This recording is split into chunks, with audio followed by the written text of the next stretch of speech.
যেই কাঠের সাথে, যেই কাঠটি কোরআনের জন্য বানানো হয়েছে, সেই কাঠে যদি আপনার স্পর্শ লাগে পায়ের সাথে সাথে আপনার কলিজার মধ্যে আঘাত লাগে, ঠিক না?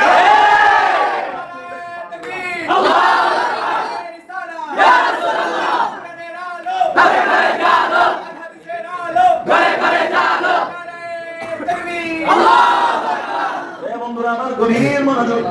তাহলে একটি কাঠ যদি এই কাঠ কোরআনের সংস্পর্শে আসার কারণে ওই কাঠের মর্যাদা বেড়ে যায়।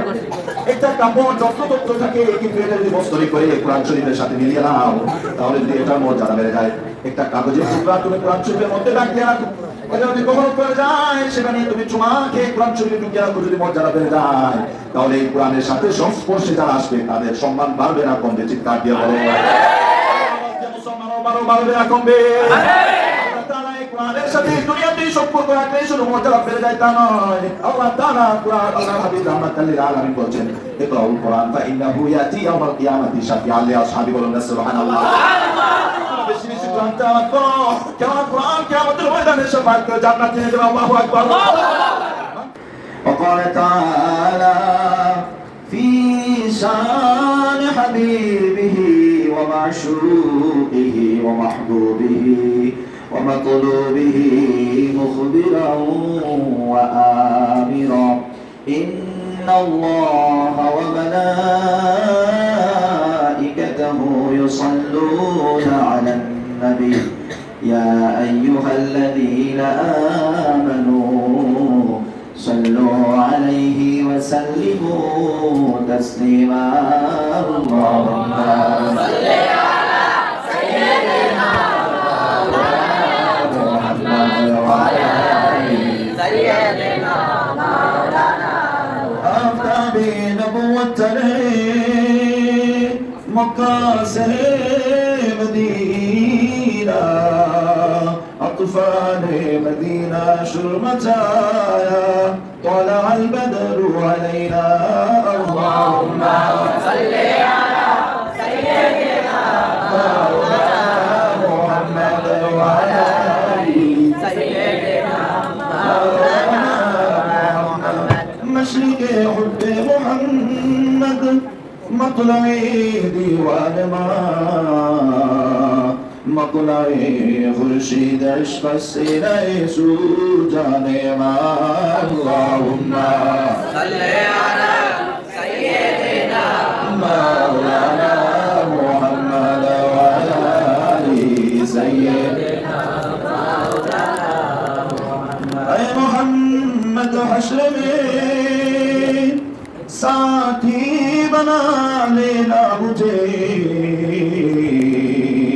روز محشر دستے اپنے سے پلا دینا مجھے اللہم صل علی سیدنا مولانا محمد وعلی آلہ سیدنا مولانا محمد سید الکونین والثقلین والفريقين من عرب ومن عجم اللهم صل على سيدنا مولانا محمد وعلى آله سيدنا مولانا لا إله إلا الله لا إله إلا الله لا إله إلا الله لا إله إلا الله لا إله إلا الله لا إله إلا الله حسبي ربي جل الله ما في قلبي غير الله حسبي ربي جل الله ما في قلبي غير الله نور محمد صلى الله لا إله إلا الله جل لا إله إلا الله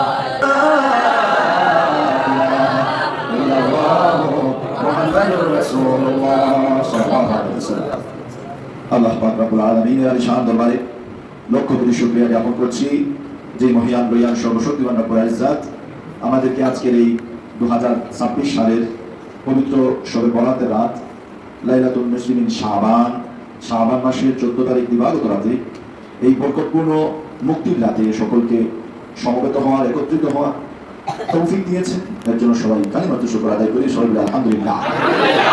লক্ষ কোটি দরুদ ও সালাম প্রেরণ করছি এই বিশ্ব সভার সভাপতি শামসুল হিদায়াত বদরুদ্দোজা শাহান শাহ আল ইসলাম আফতার নবুয়াত নূর আলা নূর সাইয়্যিদিনা নবিয়িনা শফিঈনা কুদওয়াতিনা মাওলানা মুহাম্মদ সাল্লাল্লাহু আলাইহি ওয়াসাল্লাম, যার উম্মত হিসেবে আমাদেরকে আল্লাহ সুবহানাহু ওয়া তাআলা শ্রেষ্ঠ করেছেন, বলুন আলহামদুলিল্লাহ। কুনতুম খায়রা উম্মাতিন উখরিজাত লিন-নাস, সুবহানাল্লাহ। আল্লাহ তাআলা এই জগতের বুকে যত নবী রাসূল প্রেরণ করেছেন, যত উম্মত ছিলেন, তার মধ্যে সর্বশ্রেষ্ঠ আমরা। সর্বশ্রেষ্ঠ কার কারণে আমরা সর্বশ্রেষ্ঠ হয়েছি? আমাদের নবীর কারণে। আর নবীটা কেমন? তিনি কেমন নবী? তিনি শুধু শ্রেষ্ঠ নবী এতটুকু বললেই চলবে না, তিনি নবীদের নবী। কথা বলো ঠিক কিনা? সাইয়্যিদুল মুরসালিন, তিনি ইমামুল মুরসালিন, খাতামুন নবীয়্যিন, বলুন আল্লাহু আকবার। সেই নবীর উম্মত হয়ে আমরা খুশি না বেজার? চলো বলেন খুশি না বেজার? এই নবীর উম্মত হওয়ার জন্য এই জগতের বুকে যত নবী রাসূল এসেছিলেন, সকলের মনের মধ্যে একটা খুব আশা, খুবই ইচ্ছা ছিল, হায় রাম, আমাদেরকে যদি ওই যুগের নবী না বানাই না, সেই আখিরি পয়গম্বর, যে নবীর শ্রেষ্ঠত্ব, যে নবীর মান, যে নবীর ইজ্জত, যে নবী আসার আগ থেকে শুরু, বলুন আল্লাহু আকবার। وإذ أخذ الله ميثاق النبيين لما آتيتكم من كتاب وحكمة ثم جاءكم رسول مصدق لما معكم لتؤمنن به ولتنصرنه, আল্লাহু আকবার। এই জগতে এখন আসেন নাই, আসার হাজার হাজার বছর আগে যত নবী আসছেন, যত রাসূল আসছেন, সকলের কাছ থেকে আমার রব্বুল আলামিন কি নিয়েছেন? একজন নবী আসবেন, সেই নবীর উম্মত হয়ে খুশি না বেজার?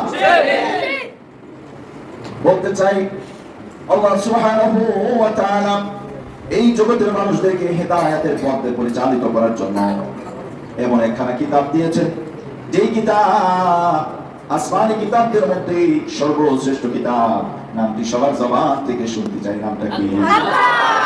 কোরআনুল কারীম। আল্লাহ তাআলা এই কোরআনুল কারীম এমন মহান, এই কোরআনুল কারীম এমন একটি সময় নাযিল হয়েছে, আল্লাহ তাআলা 12টি মাসের মধ্যে সর্বোত্তম মাসে নাযিল হয়েছে। কথা বলো ঠিক কিনা? শুধু সর্বোত্তম মাসে, রমজানুল মাসে শুধু মানে আল্লাহ তাআলা নাযিল করেছেন, শুধু তাই নয়, এমন একটি রাতের মধ্যে সৃষ্টি করেছেন, নাযিল করেছেন, যে রাত কতটুকু মর্যাদাপূর্ণ। মিন আলফি শাহর, কত কত কত কত হাজার মাসের থেকেও। বলতেছিলাম যে এই কথা আল্লাহ তাআলা মানুষদেরকে হেদায়েতের জন্য কিতাবুন আনজালনাহু ইলাইকা লিতুখরিজান নাসা মিনাজ যুলুমাতি ইলান নূর।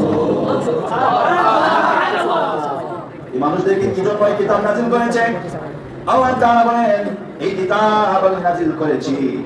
কেন নাযিল করেছি? লিতুখরিজান নাসা মিনাজ যুলুমাতি ইলান নূর, যাতে করে মানুষদেরকে অন্ধকার থেকে আলোর পথে নিয়ে আসেন। কথা বলুন ঠিক কিনা? এমন একখানা কিতাব আল্লাহ তাআলা দিয়েছেন, যেটা আল্লাহর হাবিবের জন্য সবচেয়ে বড় মর্যাদার মধ্যে একটি। কথা বলে ঠিক কিনা? এই জগতের মুখে আসছেন, তারা যখন ছিলেন, তখন তাদের মর্যাদা প্রকাশ হয়েছে, তারা যাওয়ার সাথে সাথে তাদের মর্যাদাও চলে গিয়েছে। ঠিক কিনা? আল্লাহর হাবিব রাহমাতুল লিল আলামিন এমন একজন নবী, যাকে আল্লাহ তাআলা সবার শেষে এই জগতে প্রেরণ করার পরে এমন কিছু মর্যাদা দিয়েছেন। এই মর্যাদা একদিন, 2 দিন নয়, 1 বছর, 2 বছর নয়, কয়েকশো বছর তাও নয়, বরং শত শত বছর পর্যন্ত, যতদিন পর্যন্ত সূর্য পূর্ব দিকে উদিত হবে আর পশ্চিম দিকে সেটা ডুবে যাবে, ততদিন পর্যন্ত একজনের মর্যাদা চলবে। নামটা কার? রাসূলুল্লাহ। সেই মর্যাদার মধ্যে অন্যতম একটি নামটা কি? কিতাবের নাম কি? আল কোরআন।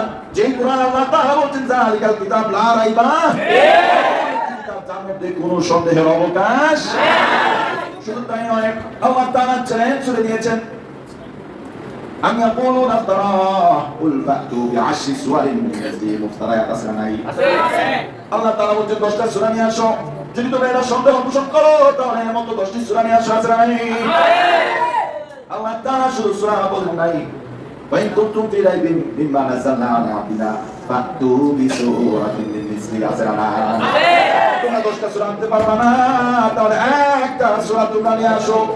আল্লাহ তাআলা চ্যালেঞ্জ ছুড়ে দিয়ে দেন, রে জগতের মানুষ, তোমরা যদি আমার রাহমাতুল লিল আলামিনের উপর যে কিতাব নাযিল করেছি, সেই কিতাবের উপর যদি তোমরা সন্দেহ থাকো, তাহলে 10টা সূরা নয়, একটা সূরা নিয়ে আসো। কেউ কি আজ পর্যন্ত আনতে পারছে? না।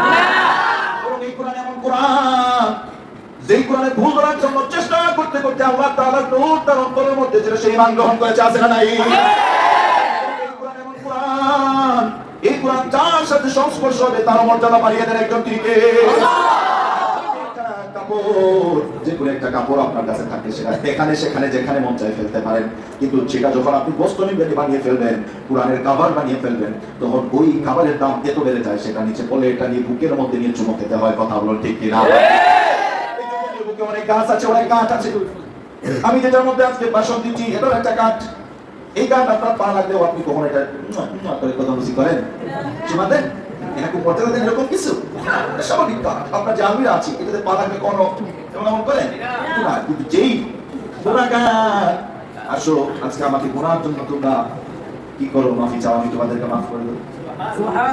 মুসিবত জানা মুসিবত থেকে উদ্ধার হতে পারো না, আসো আমার কাছে চাও, আমি মুসিবত থেকে উদ্ধার করে দেবো।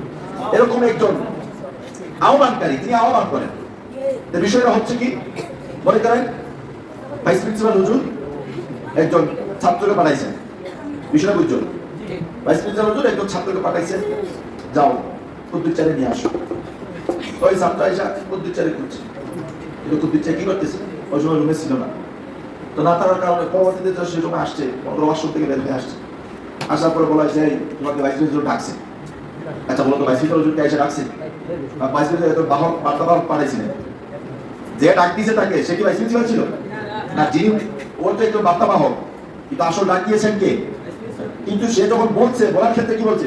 বলছে কি যে ভাইস প্রিন্সিপাল একটা ছাত্র পাঠাইছেন, সেই ছাত্র এসে বলছেন ভাইস প্রিন্সিপাল তোমাকে ডাকছেন, এরকম বলছে না, সরাসরি মেরে দিয়েছি।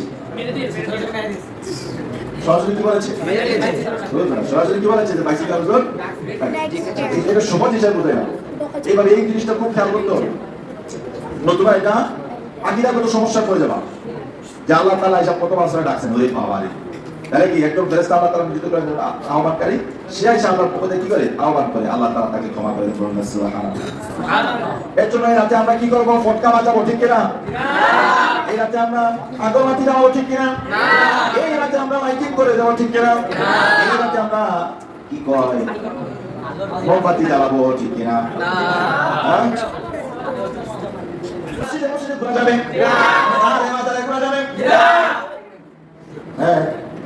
তুমি যদি চাও তোমার পিতা মাতার কবর, তোমার আত্মীয় স্বজনের কবর জিয়ারত করা, তুমি তোমার আত্মীয় স্বজনের মাজার জিয়ারত করতে যাও, কবর জিয়ারত করতে যাও, না না কোনো সমস্যা নাই। কিন্তু ওই যে আছে গ্রুপ হয়ে আজকে চলো না, সবার ক্রিকেট করে চলো, আজকে খালি মাজারে দৌড়াই, আমলে ঠিক নাই, আর মাজারে দৌড়াই, আমলে মাজারে সারা বছর আমাদের পুরো খেয়াল নাই। আর সবরাত আসে দেখবা ওই মসজিদে 2 রাকাত, ওই মসজিদে 1 রাকাত, ওই মসজিদে আরো 2 রাকাত, গ্রুপ হয়ে। মূলত উদ্দেশ্য কি? যত মসজিদে একসাথে নামাজ পড়া যায়, উদ্দেশ্য আল্লাহকে খুশি করা। নামাজ পড়া ভালো জিনিস, ওটাকে আমি এনকার করছি না, কিন্তু এই যে সিস্টেম সবরাত আসে চলো আজকে নামাজ পড়ে পরে নামাজ কি দিও মেলা ইয়া কইরা বক্সের ভিতর কইরা নামাজ কি দিও, সবরাত শেষ নামাজ পেকেটিং, তাহলে আমার রমজান আসলে পেকেট নামাবো, আমার করবো না। হ্যাঁ, এরকম কি করা যাবে? কিন্তু নামাজ পড়তে হবে। বলতেছিলাম এই কথা, তাহলে কি কি নামাজ পড়বো? নামাজ পড়ার ক্ষেত্রে আমরা সালাতুত তাসবিহ নামাজ পড়বো। কি নামাজ? এটা সবাই পড়ো, সালাতুত তাসবিহ নামাজ সবাই من كتاب الله فله حسناته والحسنات بعشر أمثالها لا أقول ألف لام ميم حرف بل ألف حرف واللام حرف وميم حرف الله أكبر। আল্লাহ তাআলা বলেন এই জগতের মধ্যে তোমার অনেক কিতাব আছে, অনেক বই আছে, কোনো বই পড়লে এমন নয় যে প্রত্যেক হরফের মধ্যে কি আছে, ঠিক কিনা? এই জগতের বুকে এমন কোন বই নাই যে বই প্রত্যেক হরফে তিলাওয়াতের মাধ্যমে সওয়াব পাওয়া যায়, ঠিক কিনা? কিন্তু একখানা কিতাব রয়েছে যেখানে একটা আয়াত পড়লে সওয়াব আছে, ওই একটা হরফ যদি পড়ে তাহলে 10টি দিয়ে দিবেন, 10টি নেকি দিয়ে দিবেন তিনি কে? এবং আমার দুঃখের বিষয় হচ্ছে সেই কোরআন আজকে আমরা অনেকেই আছি মুসলমান হয়ে জন্ম নিয়েও কোরআন সহি শুদ্ধভাবে পড়তে পারি না, আছে না নাই? বলতে চাচ্ছি যে এই কথা, আল্লাহ সুবহানাহু ওয়া তাআলা এই কোরআন এমন একটি সময় দেখেন আরো মর্যাদা রয়েছে। এই কোরআন তো আমরা মর্যাদা পেয়েছি, এটা যে মাসে নাজিল হয়েছে এই মাসের মর্যাদা 12 মাসের মধ্যে সর্বোত্তম, ঠিক কিনা? যে রাতে নাজিল হয়েছে এটা সর্বোত্তম রাত, লাইলাতুল কদর, ঠিক কিনা? আচ্ছা, এই কোরআন নাজিল হয়েছে কার কাছে? আল্লাহর হাবিবের কাছে। উনি কেমন? সর্বোত্তম, সবার থেকে শ্রেষ্ঠ, ঠিক কিনা? যে মাধ্যম যিনি নিয়ে আসছেন তিনি কে? জিবরাইল, সকল ফেরেশতাদের মধ্যে সর্দার একজন, তিনি কে? জিবরাইল। আরে যে উম্মতের কাছে নাযিল হয়েছে এই কিতাব, সেই উম্মতের মর্যাদা কেমন? সেই উম্মতের মর্যাদা হচ্ছে অন্যান্য নবীদের তুল্য। কথা বলেন ঠিক কিনা? আমার উম্মতের মধ্যে যারা আছে তাদের কেউ কেউ এমন মর্যাদাশীল বনি ইসরাইলের নবীদের মতো। বলেন না সুবহানাল্লাহ। বন্ধুরা আমার, গভীর মনোযোগ। এই কিতাবের মধ্যে সূরাতুদ দুখানের প্রথম আয়াত থেকে যদি আমরা তিলাওয়াত করি, তখন একটা আয়াত আমাদের চোখের সামনে ভেসে ওঠে, হামিম ওয়াল কিতাবিল মুবিন ইন্না আনজালনাহু ফি লাইলাতিন মুবারাকাতিন ইন্না কুন্না মুনজিরিন ফিহা ইউফরাকু কুল্লু আমরিন হাকীম। আল্লাহ তাআলা এই কোরআনের মধ্যে যে চ্যালেঞ্জ দিয়েছেন, এর মধ্যে একটি হচ্ছে হরফুল মুকাত্তাআত, ঠিক না? এই জন্য হরফ হয়েছে, এই জগতের মানুষদেরকে চ্যালেঞ্জ দেন। আয়াত দিয়ে দিয়েছেন, সূরা দিয়ে দিয়েছেন। সূরা 10টা দিতে দিয়েছেন, তাও পারে নাই কেউ। পুরা কোরআন শরীফের মতো নিয়ে আসো, তাও পারে নাই। একখানা আয়াত নিয়ে আসো, তাও পারে নাই।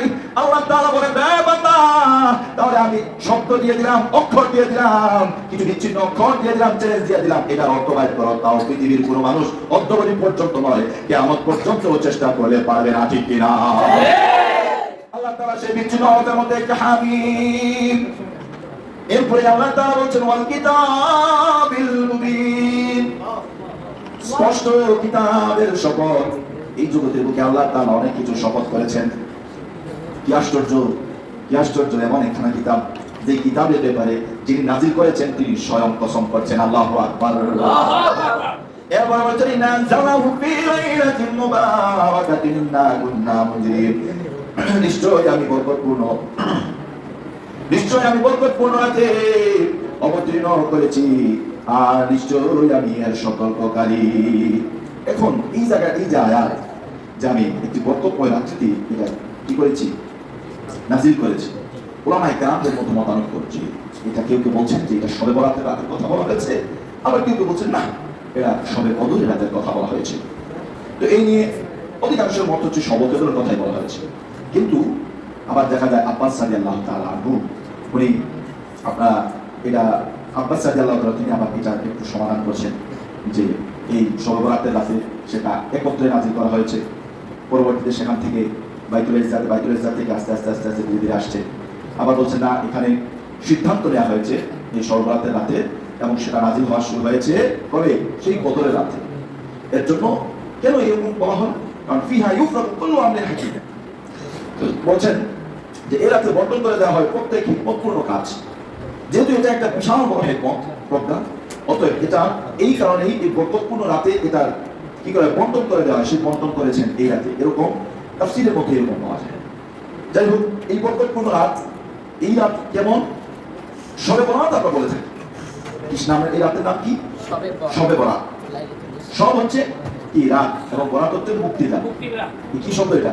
আরবি শব্দ, ফার্সি শব্দ। মাশাআল্লাহ, কি শব্দ এটা? ফার্সি শব্দ। এই ফার্সি শব্দ শবে বরাত আমরা বলে, তাহলে মুক্তির রাত। আর হাদিস শরীফের মধ্যে আল্লাহর হাবিব সাল্লাল্লাহু আলাইহি ওয়াসাল্লাম যে বলেছেন সেটা হচ্ছে লাইলাতুল নিসফি মিন শাবান। এই রাতটি বোঝানো হচ্ছে। হযরত আয়েশা সিদ্দিকা রাদিয়াল্লাহু তাআলা আনহা আল্লাহর হাবিবকে নিয়ে বিছানায় শুয়ে আছেন। হঠাৎ করে তাকাইয়া দেখেন আল্লাহর হাবিব বিছানার মধ্যে নাই, আল্লাহর হাবিব ঘরের মধ্যেও নাই। আয়েশা সিদ্দিকা রাদিয়াল্লাহু তাআলা আনহা চিন্তিত হয়ে গেলেন। তিনি চিন্তিত হয়ে ঘর ছেড়ে বাইরে বের হয়ে গেলেন রাত্রিবেলা। গভীর রাত্রিতে যেতে যেতে দেখেন সেই জান্নাতুল বাকিতে আল্লাহর হাবিব রাহমাতুল লিল আলামিন তিনি জিয়ারত করতেছেন। সুবহানাল্লাহ। আল্লাহর হাবিব রাহমাতুল লিল আলামিন বুঝতে পারলেন যে আয়েশা তাকে খোঁজার জন্য ওখান পর্যন্ত গিয়েছেন। জিয়ারত শেষে, দোয়া শেষে আল্লাহর হাবিব আয়েশাকে বললেন, আয়েশা তুমি কি মনে করছো আমি তোমার ঘর ছেড়ে অন্যত্র চলে গিয়েছি কিনা? আয়েশা তুমি কি চিন্তা করেছো তোমার ঘর ছেড়ে আজকে অন্য কোনো স্ত্রীর ঘরে গিয়েছি কিনা? আয়েশা রে, আয়েশা সিদ্দিকা রাদিয়াল্লাহু তাআলা, ইয়া রাসূলুল্লাহ, ইয়া হাবিবাল্লাহ, নবী গো, আমি আমার ঘরের মধ্যে যখন আপনাকে না পাইলাম তখন আমি ছুটে আসছি আপনাকে খোঁজার জন্য। ইয়া রাসূলুল্লাহ, ইয়া হাবিবাল্লাহ, নবী গো, আল্লাহ হাবিব রাহমাতুল লিল আলামিন বলেন, আয়েশা আজকে এমন একটি রাত, যেই রাতে আল্লাহ তাআলা অনেক গোত্রের যত মেষ আছে, যত মেষ আছে, সেই মেষের সম পরিমাণ মানুষকে আমার আল্লাহ তাআলা আজকে মাফ করে দিবেন। বলুন না সুবহানাল্লাহ। আজকে রাতে অনেকটি লাইলাতুল নিসফি মিন শাবান মাসের মধ্য রজনী। এই রাতে আমার আল্লাহ তাআলা একটি, আপনি চিন্তা করুন যে একটি মেষ কত বেশি লোভ হতে পারে, এগুলো গুণে কোনো শেষ করা যায়? অথচ অনেক কালপুত্র হচ্ছে তারা যারা আরবের মধ্যে সবচেয়ে বেশি মেষ ছিল যাই পুত্রের, সেই হচ্ছে বনি খালপুত্র। ওই সময় কিন্তু 100-200 মেষ এগুলো সবার কাছে সচরাচর থাকতো। বলছি বুঝতে পারতো, আমরা 600-700 বা আরো বেশি হতে পারে এরকম মেষ। তাহলে এক একটা মেষের গায়ে কতটুকু পশম আছে কেউ কি গুণে শেষ করতে পারবে? পারবে না। আল্লাহ হাবিব রাহমাতুল্লাহ আলাইহি বলছেন যে বনি কালপুত্রের যে মেষের যে গায়ের যে রূপ আছে তার সমপরিমাণ মানুষকে একজন ক্ষমা করে দিবেন। তিনি কে? এই ক্ষমা করে দেওয়ার জন্য আল্লাহ তাআলার শর্ত আছে। শর্ত হচ্ছে যে মুশরিক কাফের যে ব্যক্তি, হিংসুক যে ব্যক্তি, আত্মীয়তার সম্পর্ক ছিন্নকারী যে ব্যক্তি, মানবতার অবাধ্য সত্তার যে ব্যক্তি, ওই সকল লোক ছাড়া আল্লাহ তাআলা সকল মানুষদেরকে আল্লাহ তাআলা ক্ষমা করে দিবেন। বলুন না সুবহানাল্লাহ। এক রাতে আপনার মায়ের সাথে ঠিকানা দিয়ে আল্লাহ তাআলা দেখেন আল্লাহ হাবিব এমন ভাবে নামাজ পড়তেছেন, সেজদায় গেছেন, সেজদা থেকে আর উঠেন না। অনেকক্ষণ চলে গেল, আল্লাহ হাবিব উঠতেছেন না। অপেক্ষা করতে করতে মায়েশা ভয় পেয়ে গেলেন, চিন্তা করেন আল্লাহ হাবিব কি দুনিয়া ছেড়ে চলে গেলেন কিনা। এত সুদীর্ঘ সেজদা তো আগে দেখি নাই। মায়েশা আল্লাহ হাবিব এই জগতের বুকে এখন আছেন কিনা নাকি ইন্তেকাল করেছেন সেটা দ্বিধাদ্বন্দ্বে পড়ে গেছেন। তাহলে একবার স্বাভাবিক মস্তিষ্কে চিন্তা করে দেখেন কত সময় আল্লাহ হাবিব সেজদার মধ্যে থাকলে মায়েশা সিদ্দিকা এই চিন্তা করতে পারতো মনে হয় দুনিয়া ছেড়ে চলে গেছে। বন্ধুরা আমার গভীর মনোযোগ, আয়েশা সিদ্দিকা রাদিয়াল্লাহু তাআলা আনহা আল্লাহ হাবিবের পায়ের আঙ্গুল মুবারক দিয়ে এভাবে একটু নাড়া দিলেন। দেখুন আল্লাহ হাবিবের পা নাড়া দিয়েছেন। এরপরে যখন সাহাবীরা জিজ্ঞেস করার পরে আল্লাহ হাবিব বলেন আজকে এমন একটি রাত যে রাতে আল্লাহ তাআলা একজন দূষক প্রথম আসমানে এসে ডাকতেন, আছো কেউ ক্ষমা প্রার্থী, আমি আজকে ক্ষমা করে দিব। আল্লাহু আকবার। আছো কি কেউ রিজিক প্রাপ্ত, কেউ রিজিক চায় না, কেউ কি আছো কিনা রিজিক চাও আমার কাছে, আমি আজকে তোমাদেরকে রিজিক দিয়ে দেব। আছো কি কেউ মুসিবত যারা এমন মুসিবতে পড়েছো পৃথিবীতে আর কেউ তোমাকে মুসিবত থেকে উদ্ধার করতে পারে না, এমন মুসিবতে যদি তুমি পড়ে থাকো আজকে তুমি আমার কাছে কান্না করো, আমার কাছে চাও, আমি তোমাদের মুসিবত থেকে উদ্ধার করে দেব। এই রাতটি হচ্ছে এই মধ্য শাবানের রাত, আজকে রাত। বলুন না আল্লাহু আকবার। বন্ধুরা আমার কিন্তু দুঃখজনক হলেও সত্য, বর্তমান সময়ে কিছু লোক বের হয়েছে তারা বলে সৌভাগ্য করতে কিছু নাই, আছে কিনা? আবার এক শ্রেণীর লোক আছে সবে মেয়েরা তো বিশ্বাস করতে চায় না, ঠিক কিনা? তারা বলতে চায় তারাবি ডাকাত বিশ্বাঘাত না, ঠিক কিনা? আবার তারা শুধু বিশ্বাঘাত তারাবির বিপরীত কথা বলে শুরু তাই নয়, তারা বলে নফল নামাজও লাগে না, ঠিক কিনা?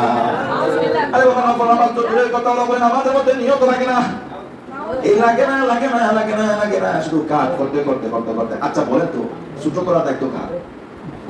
যারা চুল কাটে তাদের, ঠিক না? এদের কাজ কি? ওদের কাছে তোমার মাথা বিশাল করে চুল নিয়ে যাও, ওরা কেটে কি করে দেবে? ছোট করে দেবে। সেলুনে গেলে তারা কি করে? নাপিত। ওদেরকে কি বলা হয়? নাপিতের কাজ কি? চুল কেটে ছোট করে দেয়। ওরা হচ্ছে আমাদের এই মুসলমানদের জন্য নাপিত। কথা বলো ঠিক কিনা? আমলগুলো ছোট ছোট করে করে খালি কমাইতে আছে। একসময় বলুন ইসলাম নাই, ধর্ম নাই, জামাত তো মানতেই চায় না, ঠিক না? তাদের সাথে মিলে যেটা সেটা তারা মানে, আমরা কিগুলো মানতে চাই না, ঠিক কিনা? অতএব এগুলা থেকে সর্বোচ্চ সতর্ক। আহাব্বুল আমাল ইলাল্লাহি আদওয়ামুহা ওয়া ইনকাল। আল্লাহর কাছে সবচেয়ে প্রিয় ওই সকল আমল পরিমাণে অল্প হলেও যেটা দায়ী করা হয়। এরপরে আল্লাহ রাব্বুল আলামিনের কাছে কাছাকাছি যেতে হলে, নিকটতম হতে হলে একটা মাত্র মাধ্যম, সেটা হচ্ছে নফল নামাজ বেশি বেশি করা, ঠিক কিনা? ফরজ চাইলে কেউ নফল করতে কয়, ফরজের সাথে সাথে পাশাপাশি কি করতে হবে? নফল নামাজ বেশি করতে হবে। বন্ধুরা আমার গভীর মনোযোগ, এই সবে বরাতের রাত শাবান মাসে আল্লাহর হাবিব সাল্লাল্লাহু আলাইহি ওয়াসাল্লামের আমল ছিল তিনি এত পরিমাণে রোজা রাখতেন, টানা রোজা, যেটা অন্য মাসেও সেটা দেখা যেত না। আয়েশা সিদ্দিকা রাদিয়াল্লাহু তাআলা আনহা আদর আশ্চর্য হয়ে যেতেন, ইয়া রাসূলুল্লাহ, নবী গো রোজা কি শুরু হয়ে গেছে কিনা? কারণ আপনি যেভাবে টানা রোজা রাখতেছেন মনে হয় যেন আপনি রোজা রেখে ফেলেছেন। প্রিয় বন্ধুরা আমার, তাহলে আল্লাহ হাবিব সাল্লাল্লাহু আলাইহি ওয়াসাল্লাম শাবান মাসে বেশি বেশি রোজা রাখতেন, বেশি বেশি কি করতেন? নামাজ আদায় করতেন, বেশি বেশি তাহাজ্জুদ আমার আদায় করতেন, বেশি বেশি দুরূদ ইস্তেগফার করতেন। অতএব আমাদের এগুলো করার দরকার আছে না নাই? আওয়াজ করে বলেন আছে না নাই? ছোটবেলাতে না আমরা কি ঘুমিয়ে কাটাবো? কি এই ছোটবেলাতে আমরা ঘুমিয়ে কাটাবো? আল্লাহ তাআলা তার বিশেষ ফেরেশতা পাঠিয়ে দেন। এখানে একটি কথা, অনেকে বলে যে আল্লাহ তাআলা এই প্রথম আসমানে চলে আসেন, আয়েশা রাখতে থাকেন। এরকম কথা কি শুনছেন কিনা? আল্লাহ তাআলা প্রথম আসমানে এসে রাখতে থাকেন। আল্লাহ তাআলা এমন মহান, তিনি কোথাও কি যাইতে হয়? তিনি কোন নির্দিষ্ট জায়গা দিতে আপনি কি আপনাকে স্থির করতে হবে যে আল্লাহ তাআলা আরশের উপর বসা আছে? নাউযুবিল্লাহ। কেন আমরা এটা নির্দিষ্ট করতে পারবো না? কেন? আল্লাহ রাব্বুল আলামিনের এই আরশ যেটা, এটার একটা সীমা পরিসীমা আছে। হতে পারে সেটা আল্লাহর একটা সৃষ্টি, বিশাল বড় সৃষ্টি, কিন্তু এটার একটা পরিসীমা আছে। সেটা কোরআনুল কারীমের মধ্যে বলছেন যে ফেরেশতারা আরশের চতুর্পাশে কি করে আছে? এই আরশটি বহন করা আছে, নাই? আল্লাযীনা ইয়াহমিলুনা আল আরশা ওয়া মান হাওলাহু ইউসাব্বিহুনা বিহামদি রাব্বিহিম। আছে নাই? আছে। তাহলে আল্লাহ তাআলা ফেরেশতারা আছে, তারা আরশকে চতুর্দিকে বেষ্টন করে সেটা বহন করতেছেন। আর সেই আরশের মধ্যেই যদি আমার আল্লাহকে বসানো হয়, তাহলে তাকে অবশ্যই একটা কাইফিয়ত দাঁড় করাইতে হবে। কারণ বসার স্রোত একটা চেয়ার, আরশ আমরা চেয়ার যদি চিন্তা করি, যে চেয়ারের উপর বসতে মানে তার অঙ্গ প্রত্যঙ্গ লাগে কিনা? আমি তো এখানে বসছি, আমার যদি কোনো অঙ্গ প্রত্যঙ্গ কিছুই না থাকতো আমি কি চেয়ারে বসতে পারতাম? আমি এখানে চেয়ার বসার কারণে আমার অস্তিত্ব এখানে দেখা যাচ্ছে। কথা বলো ঠিক কিনা? আল্লাহ তাআলাকে আপনি যদি আরশের উপর সমাসীন করে দেন, তাহলে আল্লাহ তাআলা নির্দিষ্ট একটা এলাকার ভিতর সমাসীন হয়ে গেলেন। কিন্তু আল্লাহ তাআলা বলছেন লাইসা কামিসলিহি শাই, আল্লাহ তাআলা কোনো কিছুর সাথে মিছিল নয়। কথা বলো ঠিক কিনা? তাহলে আল্লাহ তাআলাকে আপনি করতেছেন কি? আল্লাহ তাআলা আরশে আছেন, ওখান থেকে আবার আসমানে আসছেন। ওরে বাবা রে, এটা কি একটা চাকরি নাকি? দেখ আজকে আমার দায়িত্ব সাবানের 15 তারিখ, ওহো আমার দায়িত্ব তো আছে আজকে প্রথম আসমানে এসে বান্দাদেরকে ডাইকা দেয়, এরকম চিন্তা করার সুযোগ আছে আল্লাহর ব্যাপারে? শীতকালেও বরং আল্লাহ তাআলা একজন ফেরেশতাকে আল্লাহ তাআলা দায়িত্ব দিয়ে বলেন, ফেরেশতা যাও দুনিয়ার আকাশে যাও, আমার গুনাহগার বান্দা যারা আছে, আমার বিপদগ্রস্ত বান্দা যারা আছে, যারা রিজিক তালাশ করে রিজিক পায় না, রিজিকের জন্য অভাবে পড়ছে, যা কিছুর প্রয়োজন অনেকের আছে, বিবাহ হয় না, বিবাহ নিয়ে বসে আছে, বিবাহ করবে বাপ কিছু বিবাহ করতে পারে না, আছে না নাই? অনেকের আছে সন্তান হয় না, আছে না নাই? অনেকের আছে পড়তেছে কিন্তু জ্ঞান অর্জন হয় না, এটা পুরো জমতেছে না, এরকম আছে না নাই? অনেকের আছে অভাব লেগেই আছে না নাই? অনেকের আছে সুস্থই হয় না, আছে না নাই? এই সকল ব্যক্তিদের শিফার মালিক একজন, তিনি কে? আল্লাহ তাআলা বিশেষ অফার দিয়েছেন শাবানের 15 তারিখ। ফেরেশতা যাও দুনিয়ার আকাশে গিয়ে যখন সূর্য অস্তমিত হয়ে যায়, রাত থেকে শুরু করে ফজর পর্যন্ত তুমি শুধু আহ্বান করো।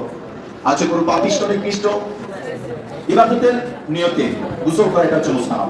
কোন কিতাবে আছে? স্বামী কিতাবে। কোন কিতাবে আছে?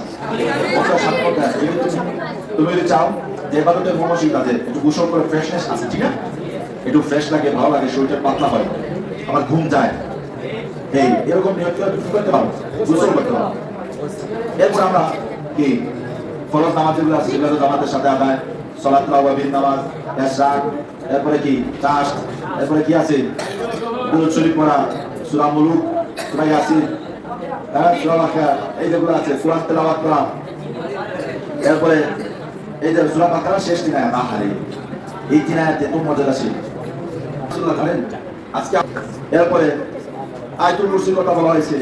এইটা এমন একটা আয়াত, যেই আয়াত এই জগতে যত কিতাব নাযিল হয়েছে কোন কিতাবে এত মহামূল্যবান, এত মর্যাদাপূর্ণ আয়াত আল্লাহ তাআলা নাযিল করেন।